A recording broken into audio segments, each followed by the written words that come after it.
신명기 말씀인데요. 신명기는 영어 성경을 보면 디트로노미라고 되어 있습니다. 그 뜻은 뭐냐면 두 번째 율법 이런 뜻이에요. 이 신자가요, 신자가 뭐 새로울 신자 또는 뭐 귀신 신자 이런 신자가 아니고 거듭한다라는 그런 뜻의 신자입니다. 그래서 중국어 성경을 보면 이 신명기를 제명기 이렇게 되어 있어요. 그래서 거듭, 재차, 명령하신 말씀 이런 뜻입니다. 우리 출애굽기와 레위기를 보면 그 출애굽 1세대죠. 애굽에서 나왔던 그 이스라엘 백성들에게 하나님이 율법의 말씀을 주십니다. 그리고 이 신명기는 이제 가나안 입성을 앞둔 이전에 출애굽 세대들은 이제 다 죽잖아요, 광야에서. 그리고 그의 자녀들, 다음 세대들에게 하나님이 다시 한번 모세를 통해서 두 번째 재차 율법을 말씀하신 내용이 바로 이 신명기입니다. 오늘 특별히 1장은 하나님의 명령을 쫓아 가데스 바냐에까지 행군했던 그 1세대들이 그 하나님의 말씀에 불순종하고 또 반역했던 그 사건을 상기시키는 그러한 내용입니다. 여러분, 왜 애굽에서 나왔던 이스라엘 백성들이 왜 광야에서 다 죽었습니까? 그들이 다 불순종하고 불평했기 때문이죠. 우리가 출애굽기, 레위기, 민수기를 읽어보면 이스라엘 백성들은 3일이 멀다고 불평을 쏟아 놓습니다. 그래서 지금 이 모세가 그의 자녀들, 다음 세대들에게 한마디로 그런 얘기예요. 너희들의 부모님, 아버지, 어머니를 본받지 말라는 거예요. 그러면서 하는 얘기가 오늘 29절을 볼까요? 29절 보시면 내가 너희에게 말하기를 그들을 무서워하지 말라, 두려워하지 말라. 지금 걱정하고 있다는 말인데 지금 가나안 족속들을 생각하면서 좀 또다시 이스라엘 백성들이 두려워하고 또 무서워하고 염려하고 있습니다. 지금 가나안 사람들은 중무장하고 누굴 기다립니까? 이스라엘 백성들을 기다리고 있어요. 오기만 해보라는 거예요.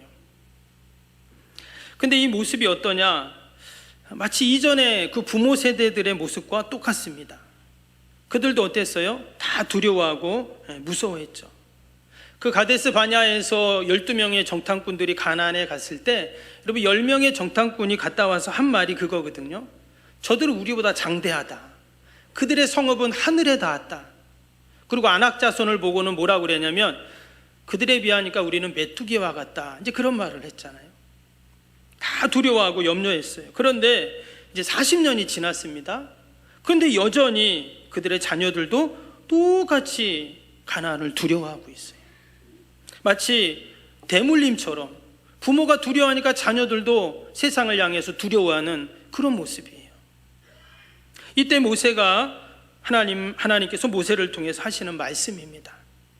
하나님은 앞서 행하시는 하나님이다는 얘기를 해요. 오늘 30절 다시 볼까요? 30절 보시면 너희보다 먼저 가시는 너희 하나님 여호와께서 애굽에서 너희를 위하여 너희 목전에서 모든 일을 행하신 것 같이 이제도 너희를 위하여 싸우실 것이며 또 33절에 그는 너희보다 먼저 그 길을 가시며 장막 칠 곳을 찾으시고 밤에는 불로 낮에는 구름으로 너희 갈 길을 지시하신 자이시니라. 여기 보니까 30절 33절에 동일하게 뭐라 그랬냐면 너희보다 먼저 그 길을 가신 하나님을 얘기하고 있어요. 우리 같이 한번 해볼까요? 하나님은 나보다 먼저 행하십니다. 아멘.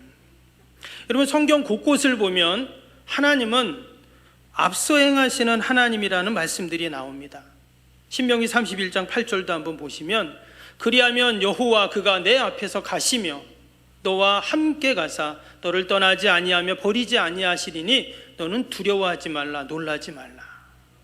여기도 보니까 그가 내 앞에 가신다 그랬죠.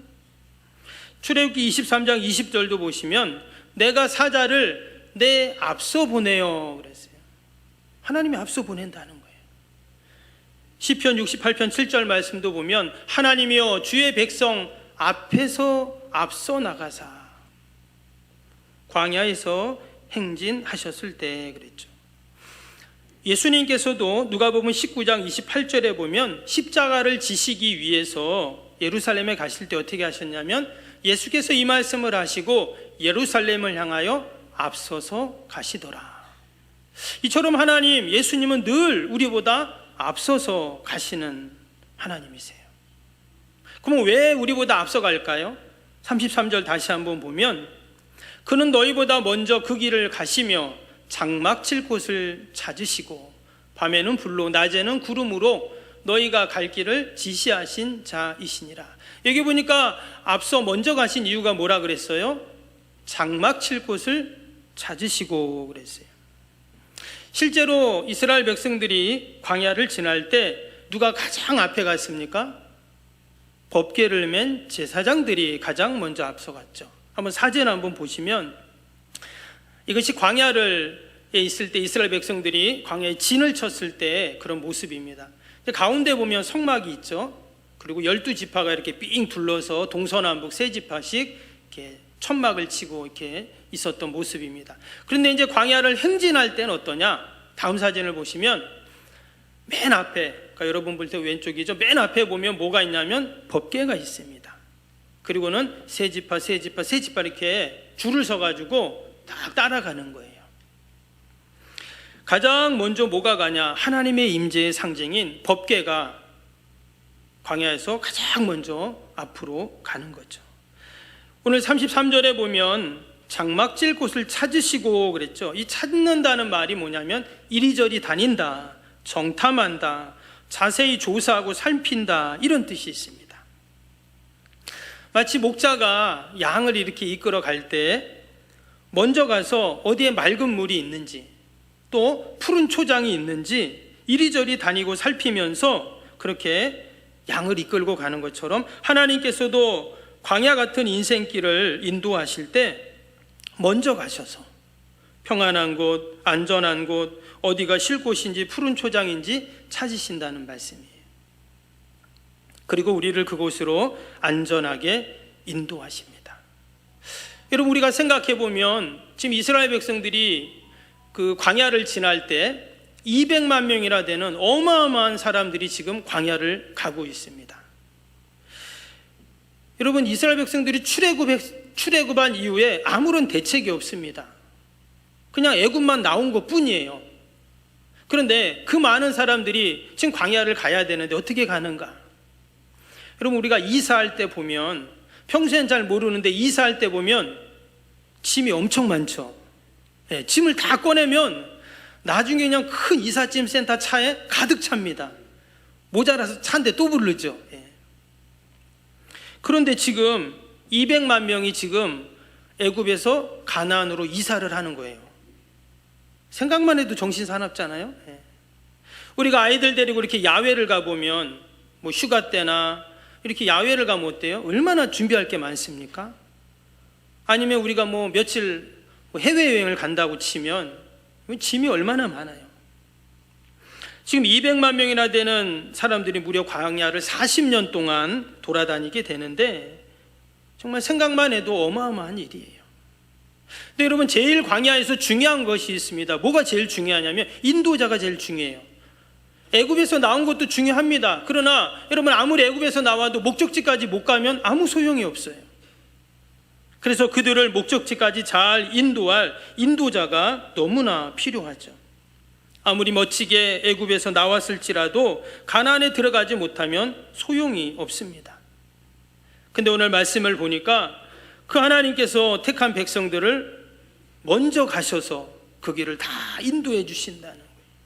어떻게 해요? 밤에는 불로, 낮에는 구름 기둥으로 갈 길을 지시한다 그랬어요.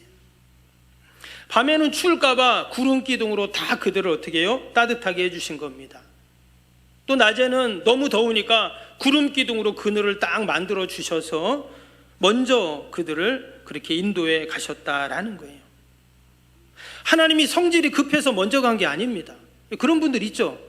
성질 급한 분들은 막 먼저 가요. 근데 하나님은 그런 하나님이 아니시고 어떻게 해요? 택한 백성들을 편히 쉴 수 있도록 그 모진 광야에서 보금자리를, 안전한 보금자리를 먼저 가서 찾고 계셨다는 거죠. 그래서 하나님은 어찌 보면 선발대로 그렇게 먼저 가신 것입니다. 예전에도 그런 말씀을 드렸는데 여러분, 이스라엘 백성들은 한 번도 이 광야 길을 가본 적이 없어요. 그런데 여러분, 이 광야를 만드신 분은 누구죠? 하나님이 만드셨죠. 그러면 광야의 구석구석을 가장 잘 아는 분은 누굴까요? 그것도 하나님이시죠. 여러분, 광야의 시작과 끝을 다 아시는 분이 누굴까요? 하나님이십니다. 우리 인생은 광야로 비유할 때가 많은데 여러분, 우리의 광야 같은 인생길도 마찬가지. 나는 어떻게 할지 몰라요. 그러나 여러분, 하나님은 그 답을 갖고 계신 줄로 믿습니다. 그래서 하나님이 나보다 앞서가셔서 길을 인도하신다는 것은 은혜이고 축복인 줄로 믿습니다. 우리가 때때로 이 광야 길을 나 혼자 간다고 생각할 때가 있어요. 그러나 절대 그렇지 않습니다. 우리 복음성가 중에 잘 부르는 찬양이 있죠? 나의 등 뒤에서 찬양이 있잖아요. 우리 한번 그 찬양 해볼까요? 나의 등 뒤에서 나를 도우시는 주, 나의 인생길에서 지치고 고나요 매일처럼 주저앉고 싶을 때 나를 밀어주시네. 일어나 걸어라, 내가 새 힘을 주리니. 일어나 너 걸어라, 내 너를 도우리. 아멘. 이 찬양을 할 때마다 어때요? 위로가 되고 힘이 되잖아요. 그런데 여러분, 하나님은 나의 등 뒤에서 나를 지켜보고 계시다가 내가 어려움을 당할 때 도와주시는 소극적인 하나님이 아니세요.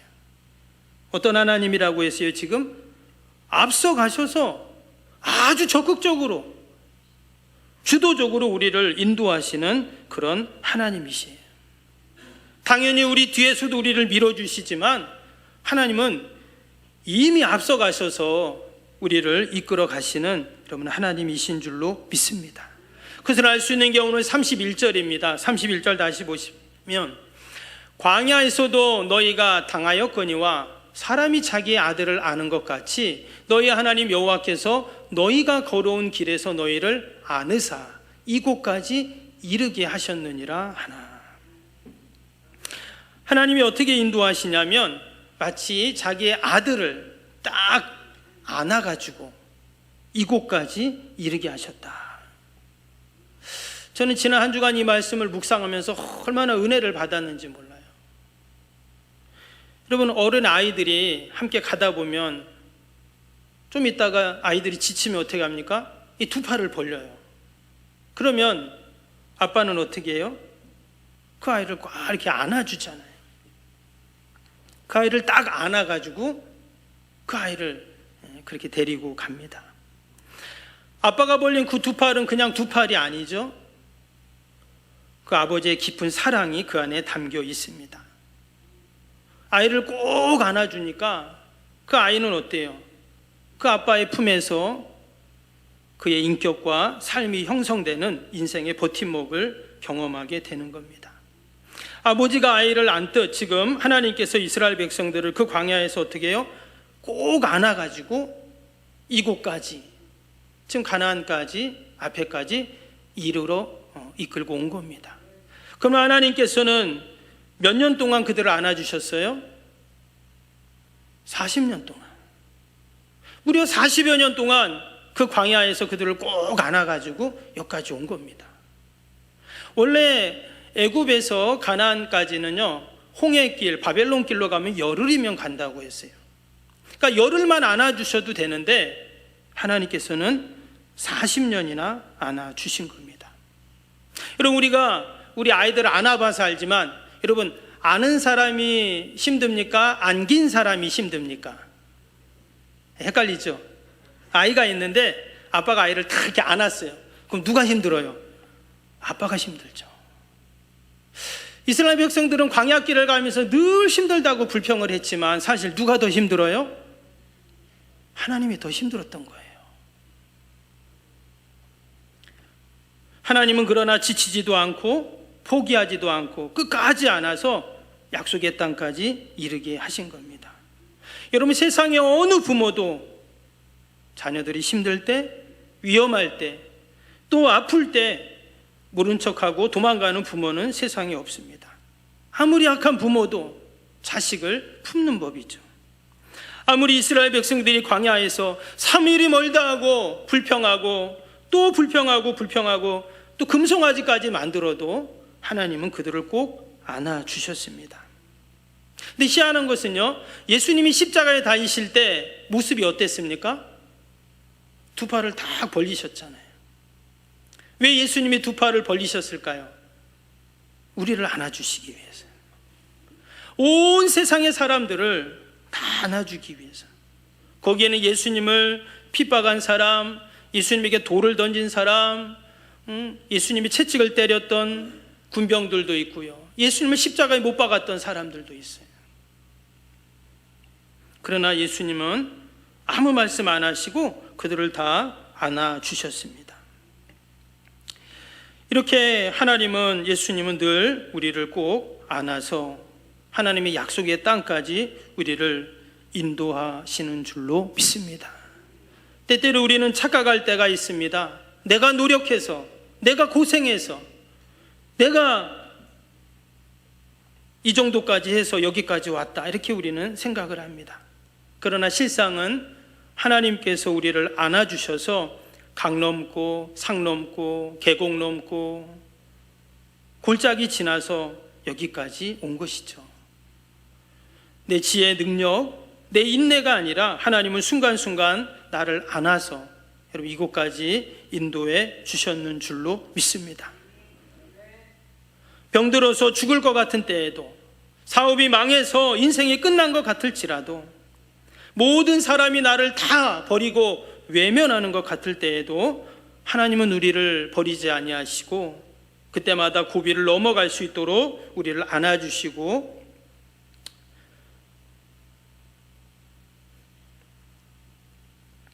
품어주시고 보호해 주시는 우리 하나님이신 줄로 믿습니다. 또 하나님께서는 나보다 앞서가신 이유가 있습니다. 오늘 30절 다시 한번 볼까요? 30절 보면, 너희보다 먼저 가시는 너희 하나님 여호와께서 애굽에서 너희를 위하여 너희 목전에서 모든 일을 행한 것 같이 이제도 너희를 위하여 싸우실 것이며.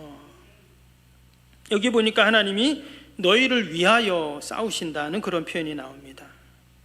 하나님은 당신의 사랑하는 자녀들을 위해서 하나님이 대신 싸워주십니다. 지금 출애굽한 이스라엘 백성들을 누가 쫓아옵니까? 바로와 그의 군대가 쫓아옵니다. 모세와 이스라엘 백성들은요, 그들을 상대할 아무런 힘이 없습니다. 무슨 무기도 없어요, 무슨 전략도 없고 군대도 없습니다. 그냥 속수무책으로 당하는 거예요. 근데 그때 하나님이 뭐라고 하시냐면, 내가 너희를 위하여 대신 싸워주겠다, 이렇게 말씀합니다. 실제로 그들이 애굽에서 나올 때 하나님은 10가지 재앙을 그 애굽 땅에 다 쏟아 부어 넣었어요. 근데 그렇게 해서 싸움이 끝난 것이 아니었습니다. 이제 이스라엘 백성들이 애굽에서 나왔지만 이제 홍해 앞 바다까지 왔습니다. 왜 하나님이 이스라엘 백성들을 홍해 바다 앞까지 데리고 왔을까요? 그 이유를 몰랐던 이스라엘 백성들은 불평하기 시작합니다. 출애굽기 14장 한번 볼까요?